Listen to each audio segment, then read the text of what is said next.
ketika berwudu ada orang pada saat membasuh kepalanya dia hanya membasuh di keningnya saja, apa sah sholatnya? Setahu saya sah saja, karena membasuh kepala bagian daripada sunnah, ya bagian daripada sunnah. Yang merupakan rukun wudu itu adalah wajah dan tangan sampai siku. Lulusan dari Timur Tengah, luar negeri, Madinah dan sebagainya, lalu dijawab. Akhirnya ada jemaah yang bertanya, Pak Ustaz, berapa rukun wudu itu? Maka dijawablah dengan serampangan, rukun wudu itu cuma 2. Bapak pernah dengar tuh? Rukun wudu 2. Mazhab mana pun yang menyebutkan tidak pernah ada rukun wudu 2, Pak. Rukun wudu dari dulu. Bismillahirrahmanirrahim. Assalamualaikum warahmatullahi wabarakatuh. Alhamdulillahi rabbil alamin. Allahumma salli wa sallim ala rasulil karim wa ala alihi wa ashabihi ajma'in, amma ba'du. Yang kami muliakan dan kami hormati seluruh pengurus Masjid Al-Adlin yang dimuliakan Allah Subhanahu wa taala, tokoh-tokoh masyarakat, Bapak RT, Bapak RW, Ibu RT, Ibu RW, kemudian para alim ulama cerdik pandai. Wabil khusus subuh ini kita kedatangan tamu. Mereka ini yatajawwalu min makanin wahid ila makanin akhar, berkeliling dari satu masjid ke masjid yang lain, berjaulah, bikir subuhan. Alhamdulillah. Jadi kadang-kadang dia di An-Nur, kadang-kadang ya pokoknya keliling khusus untuk Pekanbaru dan juga daerah sekitarnya. Mudah-mudahan keberadaan saudara-saudara kita bikir subuhan ini insya-Allah akan menambah kedekatan kita dan juga ukhuwah kita antara satu masjid dengan masjid yang lain, antara satu orang dengan yang lain, dan juga akan menambah semangat kita. Bagaimana mereka anak-anak muda, ya, ada juga yang tua, ada, tapi jiwa-jiwa muda. Ya, bagaimana mereka berkeliling dari satu masjid ke masjid yang lain. Wa naktubu ma qaddamu wa atharahum. Kami tulis, kata Allah Ta'ala, bekas-bekas jejak telapak kaki mereka.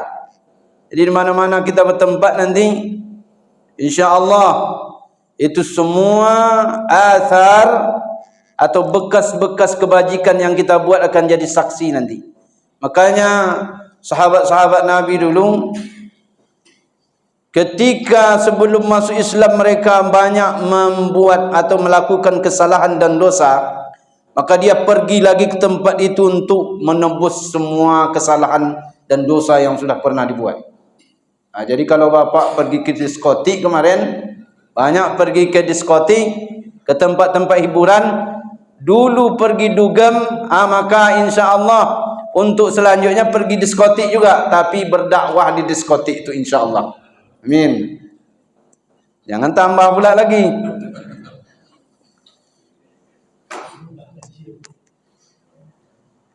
Kita bersyukur kepada Allah Subhanahu wa taala, berselawat kepada Nabi kita Nabi Muhammad sallallahu alaihi wasallam. Allahumma salli ala sayyidina Muhammad wa ala ali sayyidina Muhammad. Assalamu alayka ya Rasulullah. Judul ceramah kita pada pagi hari ini menjelang waktu suruh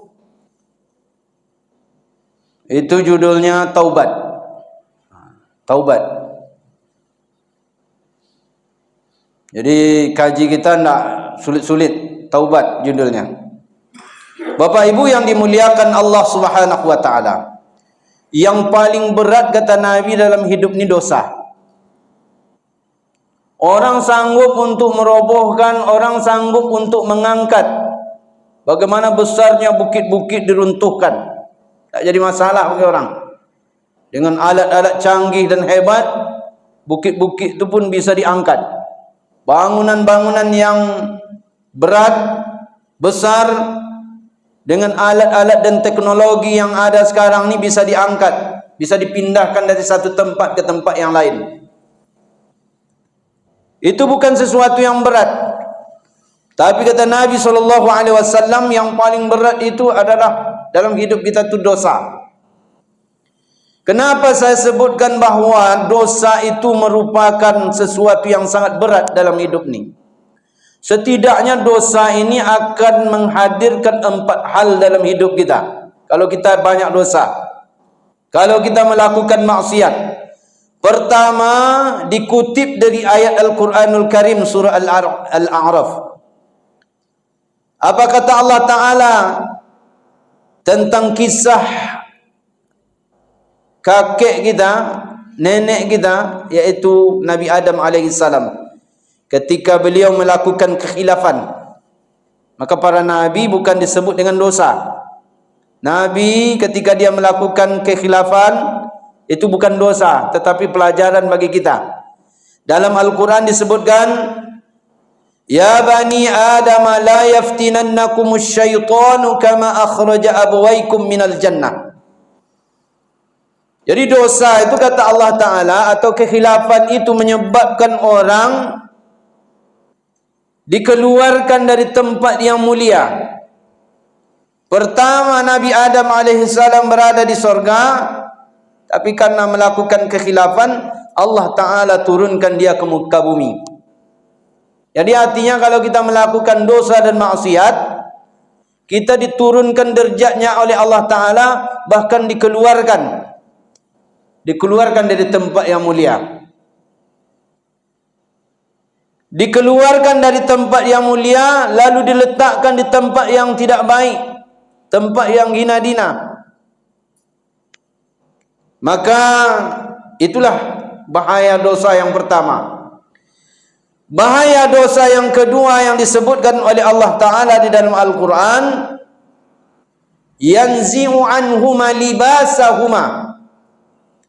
Dosa menyebabkan tanggalnya penutup badan kita, pakaian kita, aurat kita terbuka. Kisah itu dah ada dalam Al-Quran. Disebutkan ketika melakukan kekhilafan itu, maka Adam dan Hawa ketika itu yanzi'u anhuma libasahuma, maka tanggal pakaiannya. Mereka cari daun-daun yang berada di dalam surga, akhirnya untuk menutupi itu. Makna yang bisa kita ambil daripada apa yang terjadi itu, bahwa kekhilafan, dosa, maksiat yang kita lakukan menyebabkan aib kita terbuka. Nampak semua orang, Pak?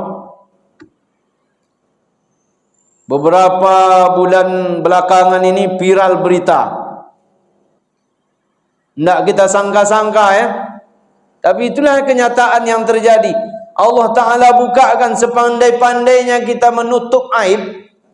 Tapi karena dosa itu sudah menumpuk, dosa itu sudah banyak, akhirnya memeludak juga. Tahu juga rupanya orang.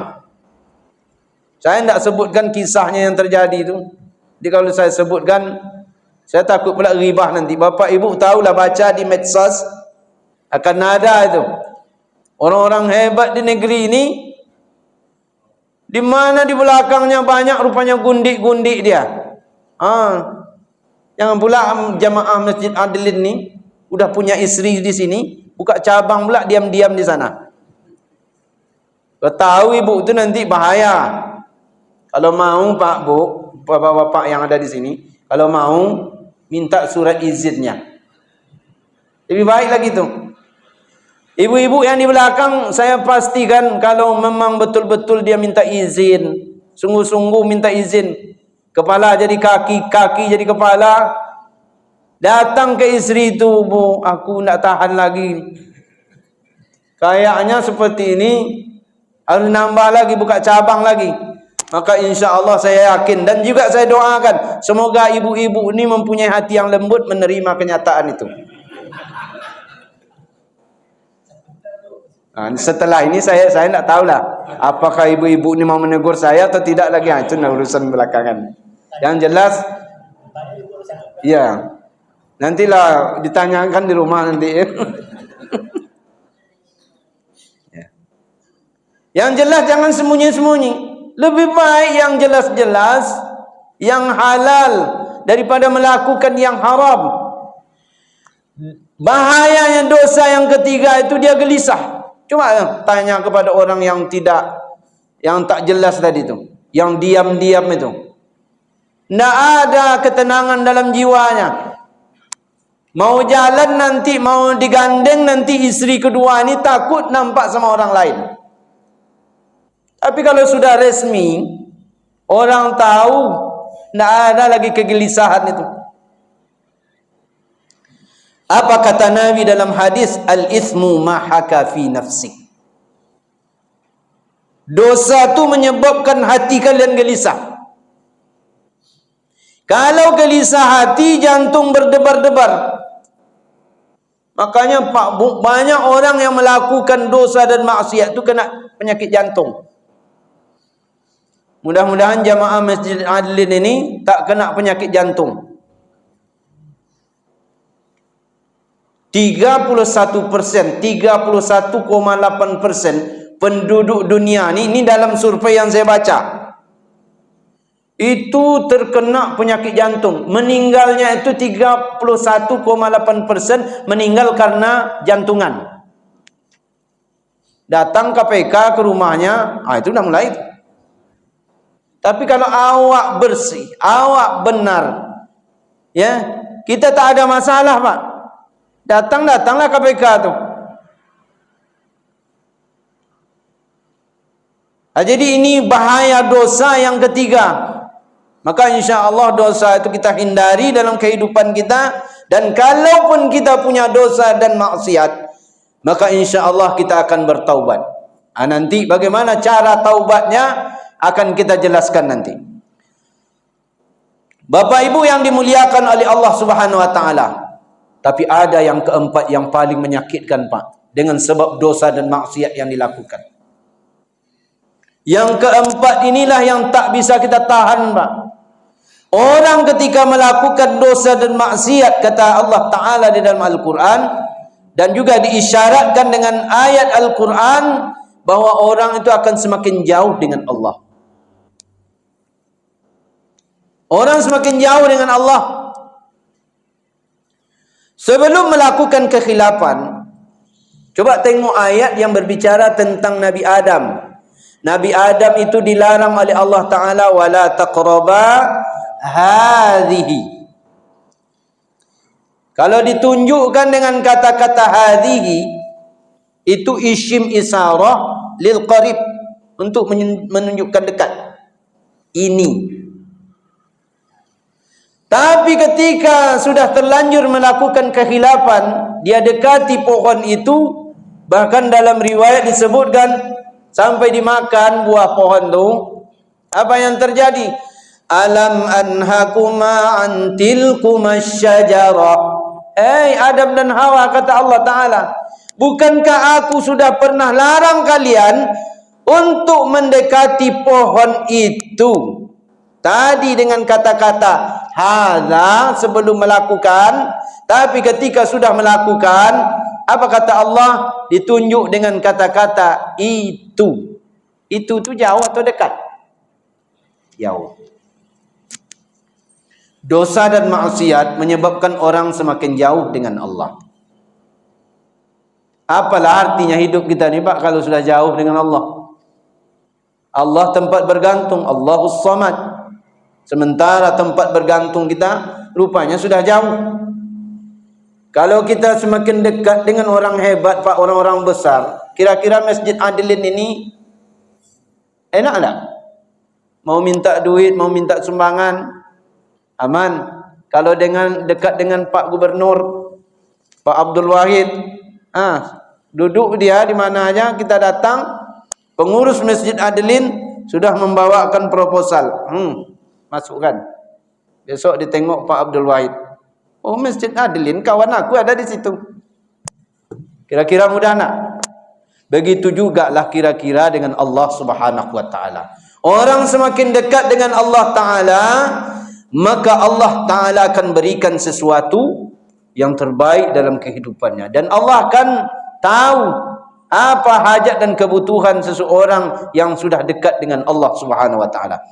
Jadi hati-hati kita dengan dosa dan maksiat, hati-hati kita dengan kesalahan-kesalahan yang kita lakukan. Inilah akibat daripada dosa dan maksiat yang menimpa kehidupan kita, sehingga kita dijatuhkan oleh Allah Ta'ala, sehingga kita dikeluarkan oleh Allah Subhanahu wa Ta'ala daripada tempat-tempat yang mulia.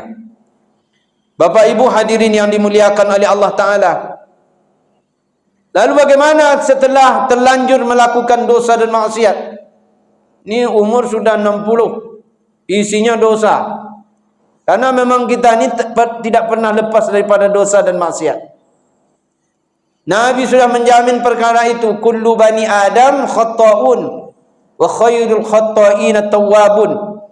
Setiap anak cucu cicit keturunan Nabi Adam ni pasti punya dosa dan maksiat.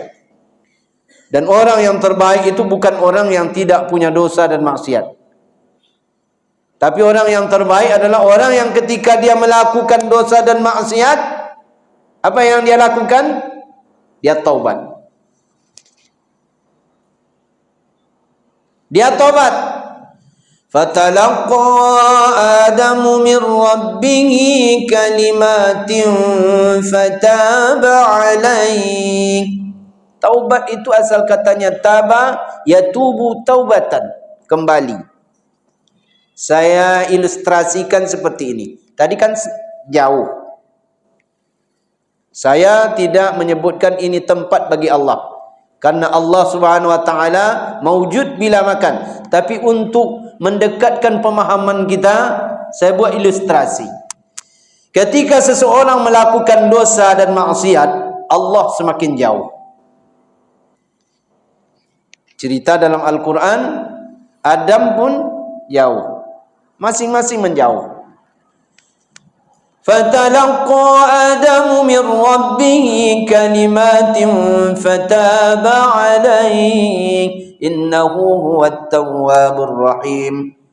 Ketika Nabi Adam mengucapkan Rabbana zalamna anfusana wa illam taghfir lana wa tarhamna lanakunanna minal khasirin. Itulah kalimat taubat yang ada tercantum di dalam Al-Quran. Itu doa sering kita baca. Apa yang terjadi? Fataba alaihi. Allah Ta'ala taba alaihi. Allah Ta'ala kembali lagi dekat dengan dia. Adam pun dekat.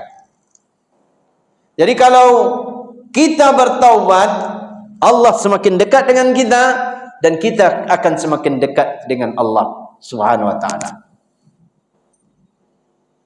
Jadi itu pentingnya kita bertaubat. Maka apa kata Nabi tentang taubat yang sebenarnya? Ini kan orang banyak bicara tentang taubat.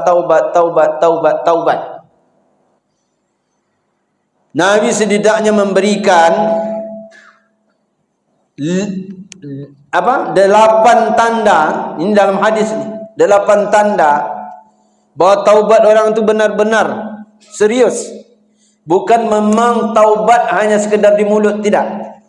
Tapi Nabi SAW pernah bertanya kepada para sahabat tentang bagaimana taubat yang sebenarnya. Nabi bertanya kepada sahabat, "Atadruna manit taib?"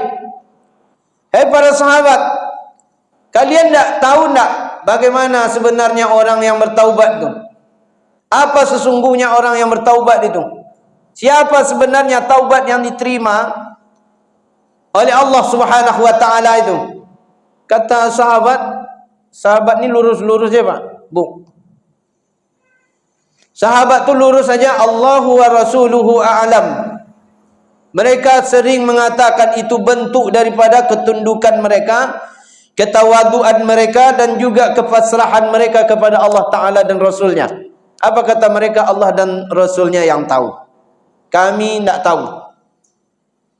Jadi kalau ada ditanya orang, Pak Bu nanti tentang persoalan apa saja, jangan sok-sok tahu. Ini kan banyak yang terjadi ni, sok-sok tahu. Tidak dapat dia, tidak tahu dia sebenarnya apa yang akan dijawab tu, tapi karena takut nanti dikatakan, ini kan lulusan dari ini nih. Lulusan dari Timur Tengah, luar negeri, Madinah dan sebagainya. Lalu dijawab. Akhirnya ada jemaah yang bertanya, Pak Ustaz, berapa rukun wuduk itu? Maka dijawablah dengan serampangan, rukun wuduk itu cuma 2. Bapak pernah dengar tu?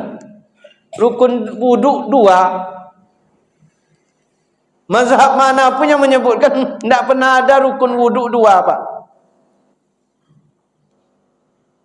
Rukun wuduk dari dulu-dulu tidak pernah 2.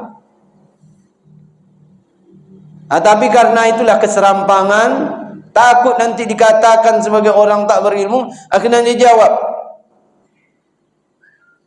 Maka untuk itu kita mestilah tahu bagaimana taubat yang sebenarnya.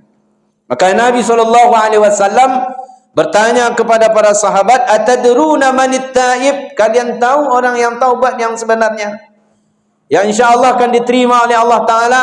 Apa kata para sahabat? Dijawab oleh para sahabat, Allahu wa rasuluhu a'lam. Allah dan Rasulnya lah yang tahu, kami tidak tahu. Lalu Nabi katakan, kalau benar kalian orang taubat itu, ini dia kata Nabi. Pertama, wa man taba, siapa yang betul-betul taubat, apa yang mesti dilakukan? Walam yata'allamil ilma falaysa bitaibin. Orang yang bertaubat tapi tidak ada motivasinya untuk menuntut ilmu sama sekali, falaysa bitaibin, itu bukan orang yang taubat yang sebenarnya. Jadi kalau memang sudah mengaku diri bertaubat, ada gairah untuk menuntut ilmu, datang ke masjid. Ilmu tu kan tak mesti duduk di pondok pesantren. Kalau bapak ibu yang tua-tua ini sudah duduk di pondok pesantren, saya yakin pondok pesantren tak akan mau menerima lagi. Tapi mana pesantren kita? Pesantren kita inilah subuh ni. Ada wirid pengajian siap maghrib, ada pengajian-pengajian datangi. Itulah dia majlis ilmu. Itu tanda bahawa kita bertaubat. Ada bikir hijrah, ya. Ini hijrah enggak? Lain ya. Itu lain pula lagi. Itu mungkin mantan-mantan preman dulu nak. Banyak mantan-mantan preman situ dulu. Tapi akhirnya hijrah. Maka mereka dari mana ke mana, dari masjid ke masjid datang. Motivasi untuk menuntut ilmu itu ada. Bahkan saya punya temannya saya rahasiakan ini. Dulu kan kami dakwah dulu, sering dakwah, mohon maaf, dari masjid ke masjid. Bahkan mohon maaf sampai masuk ke diskotik juga pernah, Pak. Tapi sampai belum masuk diskotik itu awak dah ditolak. Apa kerja di situ? Ada nampak perempuan-perempuan yang masuk, sebelum masuk itu dia kasih dulu. Diberikan wejangan dulu. Setidak-tidaknya ketika dia melakukan dosa dan maksiat di dalam tu, dia teringat dengan apa yang kita sampaikan tadi sebelum masuk. Nampak orang-orang judi minum di lapau-lapau itu biasa tu, sering tu. Sambil jalan dengan kawan-kawan, Assalamualaikum. Kita tidak bilang, ini haram, ini najis, bapak masuk neraka. Tidak begitu. Kita hikmah. Duduk dulu. Tapi duduknya tidak pula minum bir dengan kawan tu, tidak. Nanti duduk sama-sama, ada bakwan di situ, makan sama-sama. Nanti sebelum dia bayar, kita yang bayar dulu. Tapi bayarnya yang bakwannya aja. Nanti dia ingat tu. Besok dia tahu lagi, ini Pak Ustaz yang kemarin ni. Dah masuk kita satu di situ. Dah menang kita. Besok lagi makan dia bayar lagi. Akhirnya apa yang terjadi? Alhamdulillah kawan itu, dengan sebab kita datangi secara hikmah, mereka hari ini sudah kembali kepada Allah. Bahkan sudah ada yang hafal Al-Quran. Dulu kerjanya di lapau-lapau tu Pak. Minum, bahkan sampai mabuk, muntah-muntah begitu. Tapi hari ini mereka sudah jadi hafiz Al-Quran. Itu kan luar biasa. Makanya Bapak Ibu hadirin yang dimuliakan oleh Allah, orang yang bertaubat itu dia sungguh-sungguh di dalam mencari ilmu. Ilmu banyak. Sampaikanlah. Datanglah ke majlis-majlis ilmu. Apa itu ilmu? Ilmu adalah pengetahuan yang mendekatkan orang kepada Allah. Jadi kalau ada sesuatu yang menyebabkan orang dekat dengan Allah dengan ilmu itu, itulah ilmu yang sebenarnya. Bapak Ibu belajar matematika, biasanya belajar matematika itu 1 tambah 1 berapa? 2. Jangan setelah belajar matematika 1 tambah 1 jadi 11. Itu tidak matematika yang benar lagi tu. Karena pandai-pandai berhitung, 3 kali 3 jadi 30. 33. Tak begitu. Jadi insya Allah belajarlah apa saja ilmu, insya Allah. Tapi ada ilmu prioritas. Ada ilmu yang lebih didahulukan. Apa dia? Fardu ain. Ini Bapak Ibu belajar solat. Solat ini fardu ain. Ilmu tentang solat itu lebih prioritas dibandingkan dengan ilmu komputer. Boleh Bapak Ibu masukkan anak-anak kita ke sekolah komputer, sekolah akuntansi, sekolah tentang perbankan dan sebagainya, sekolah tentang olahraga, sekolah apa lagi namanya sekolah, tapi jangan lupa yang ini ada fardu ain. Bapak Ibu tidak akan ditanya oleh Allah di dalam kubur nanti kenapa anak-anak tidak tahu dengan Excel. Tidak akan ditanya. Saya pastikan tidak akan ditanya. Tidak akan itu pula kerja malaikat mungkar nangkir itu menanya apakah rumus. Dan tidak akan ditanya nanti apakah kita tahu Microsoft atau tidak. Tidak. Tapi saya pastikan bahwa setiap orang nanti ketika sudah masuk di dalam kubur, selesai nak fardu ainnya itu tentang perkara salat. Orang banyak mengabaikan perkara ini Pak. Apalagi yang laki-laki, kami yang laki-laki ini banyak mengabaikan. Sebelum salat ada taharah. Makanya di masjid-masjid ada beberapa masjid saya memberikan kajian. Saya memberikan kajian fikih mazhab Asy-Syafi'i, karena kita mazhab Imam Asy-Syafi'i. Mulai dari taharahnya, ya wudunya, nanti ada tayamumnya apa, mandinya. Karena perkara itu penting. Berapa banyak, berapa lama kita solat di sini? Mungkin sudah puluhan tahun, tapi karena ilmu dasar ini tidak kita miliki, bahkan kita abaikan. Akhirnya apa? Yang fardu ain ini terabaikan. Solat yang sekian puluh tahun yang kita lakukan tanpa dengan ilmu tu, maka dia tidak jadi apa-apa. Ya, satu contohnya Pak, kami yang laki-laki ni kalau pergi jalan touring kemana-mana, Sumbar, kami laki-laki ini paling bahaya. Kenapa? Karena laki-laki ini bisa buang air di mana saja. Kalau perempuan kan beda. Mohon maaf. Kami laki-laki ini nanti jalan jauh menuju Bangkinang, jumpa kebun sawit, pohon sawit orang itu pun jadi tempat buang air bagi laki-laki. Tapi bagi perempuan itu jarang terjadi. Apa yang terjadi ketika dia touring itu tadi? Lalu dia buang air, dan ketika dia buang air tu mohon maaf tidak cebok dia, tidak bawa air. Lalu tanpa cebok, dia pun pakai celana yang sama, kolor yang sama, tiba waktu solat. Tiba waktu solat Pak, dia pun berwuduk. Dia solat, Allahu Akbar. Pertanyaannya, kira-kira diterima nak tu solat tu?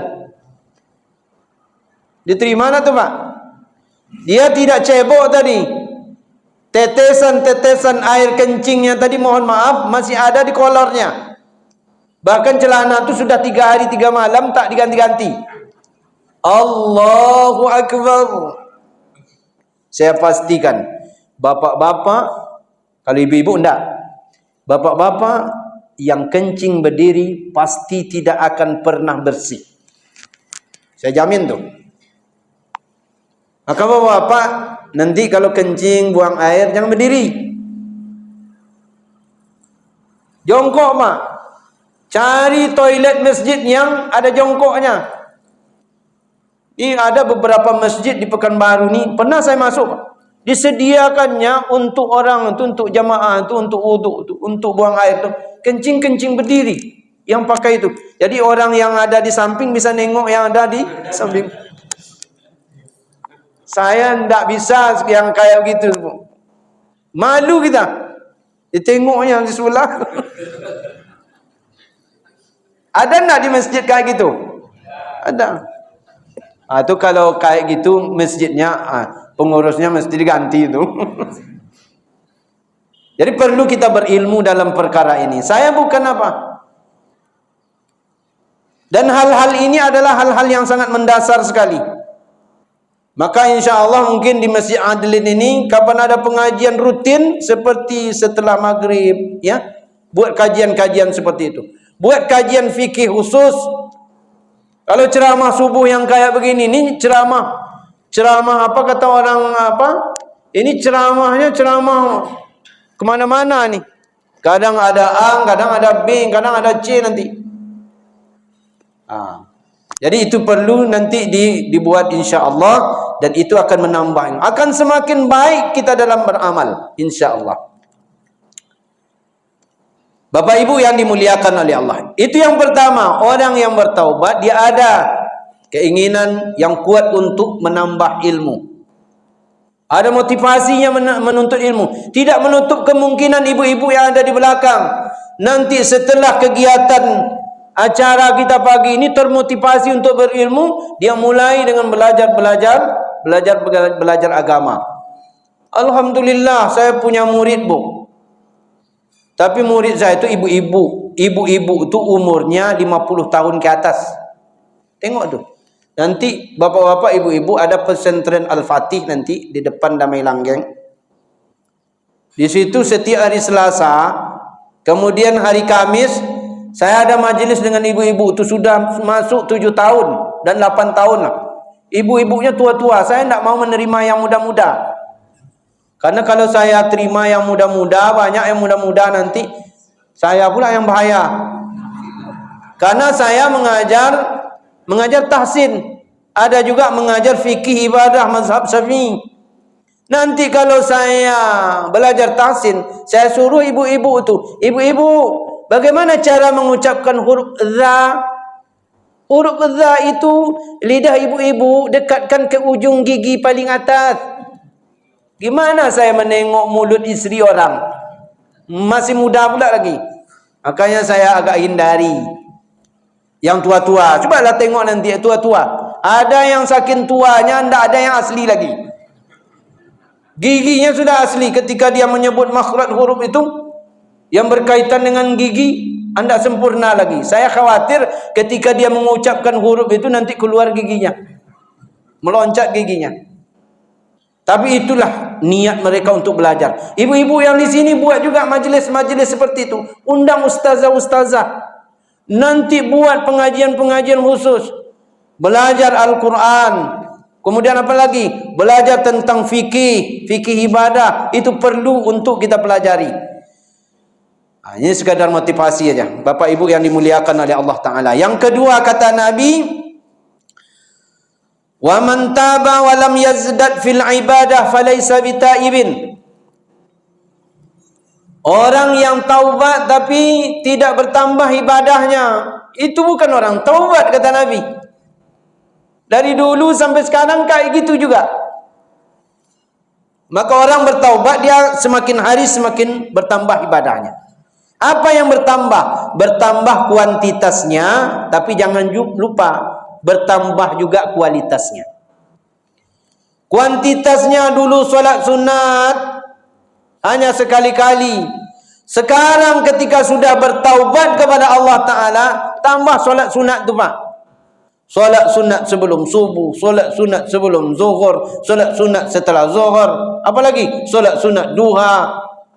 Banyak solat-solat sunnah. Tambah itu. Itulah dia taubat yang sebenarnya. Tapi bukan hanya sekedar tambah begitu saja kuantitasnya, tapi ada kualitas yang mesti ditambah. Kualitasnya diperbaiki. Biasanya kita ingin suka solat itu yang pendek-pendek. Benar apa? Apalagi imamnya tarawih kemarin. Kalau dengar imam baca Bismillahirrahmanirrahim, Inna a'tainakal kautsar. Kira-kira apa yang ada dalam hati Bapak? Oh, sedapnya.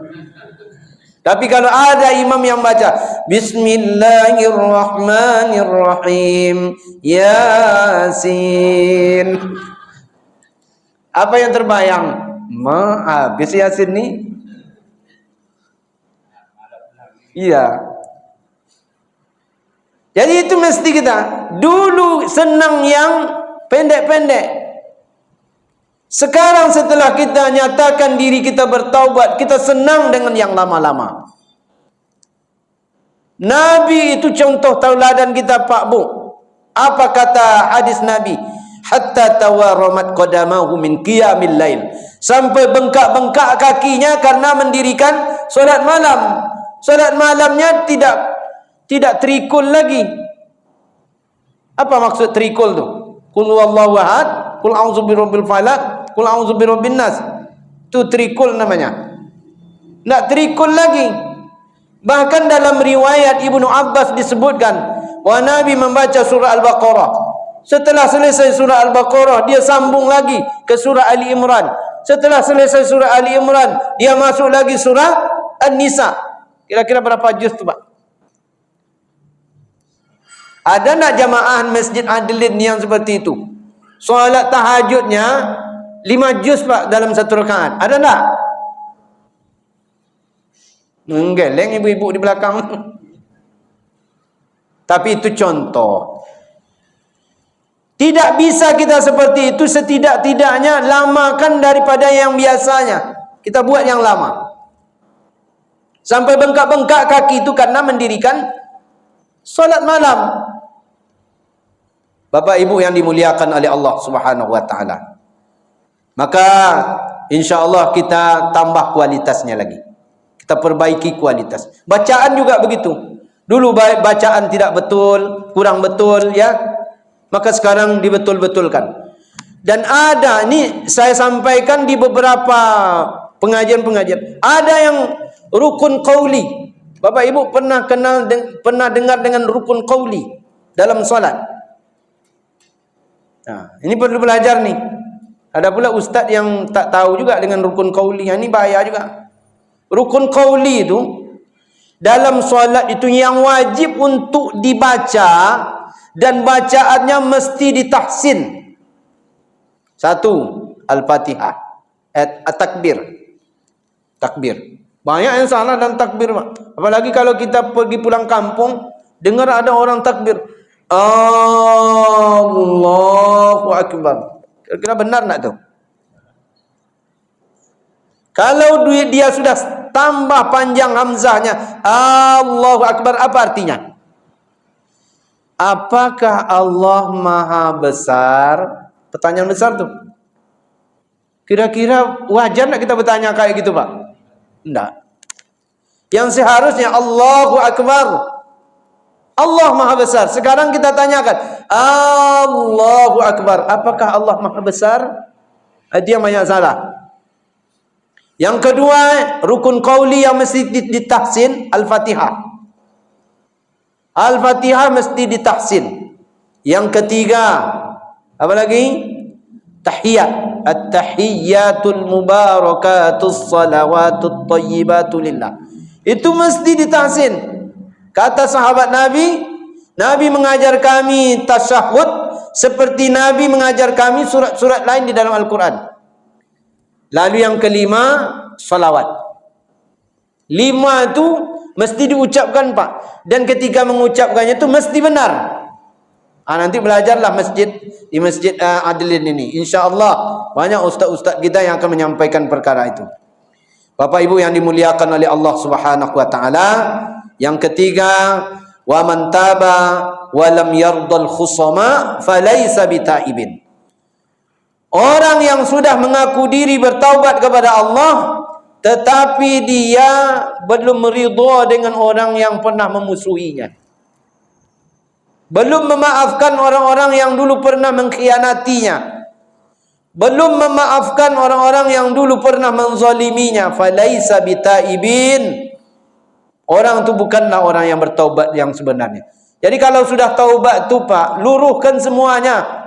Apalagi setelah Syawal ini Pak. Syawal ini kita ucapkan kepada kawan kita, minal aidin wal faizin. Mohon maaf lahir batin. Lahir dan batin kita sudah kita luruhkan semua, tidak ada lagi. Buatlah seperti sifat Nabi Yusuf. Dalam Al-Quran, Nabi Yusuf itu bagaimana kisahnya Pak? Sampai adik-beradik menzalimi dia. Bayangkan tuh. Dimasukkan ke dalam sumur, ingin dibunuh. Tapi setelah menjadi orang hebat, apakah Nabi Yusuf balas dendam? Kalau awak balas dendam tuh Pak. Dulu orang pernah menzalimi kita, mau membunuh kita, mengkhianati kita. Sekarang kita jadi Pak RT. Wah, ini apa yang kemarinnya?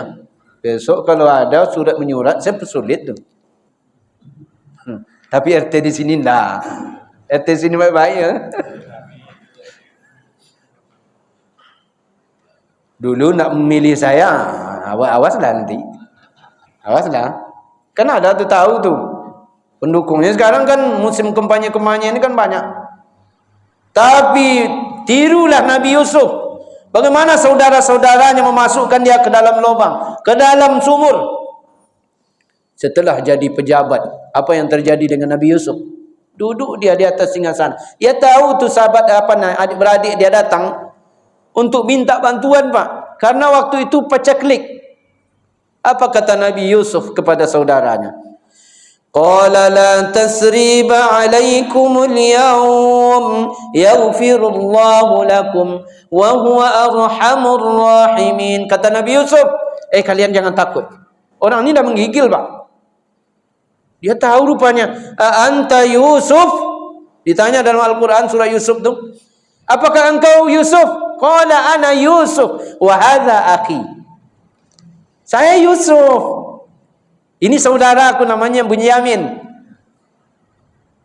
Saudaranya sudah menggigil Pak. Yang dulu pernah memasukkan dia ke dalam sumur tu, menggigil. Sekarang minta bantuan Pak. Kalau kitanya membawa proposal. Ini kamilah susah nih. Akhirnya apa yang terjadi? Menggigil. Nabi Yusuf tahu. Apa kata Nabi Yusuf? Jangan.